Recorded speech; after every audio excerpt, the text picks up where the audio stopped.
யாருக்கும் முன்னாடியும் நான் பணம் இல்லாதவன், நான் அழகற்றவன், எனக்கு இந்த மாதிரி ஆசீர்வாதங்கள் இல்லை அப்படின்னு எந்த ஆண்டவருடைய பிள்ளைகளும் சொல்ல வேண்டிய அவசியமே இல்லை.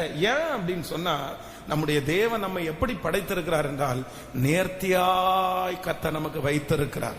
இந்த உலகத்தில் இருக்கிற ஐஸ்வர்யமுள்ள தேவன், வேதம் சொல்லுகிறது, உலகத்தில் இருக்கிறவனை விட உங்களுக்குள்ளே இருக்கிறவர் பெரியவர்.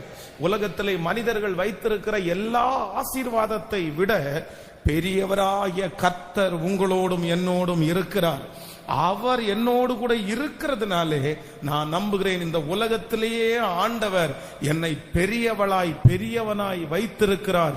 நான் தாழ்வு மனப்பான்மையோடு இருக்க வேண்டிய அவசியம் இல்லை. எத்தனை பேர் ஆமோதிக்கிறீர்கள்? கைகளை அசைத்து ஒரு ஹல்லேலூயா சொல்ல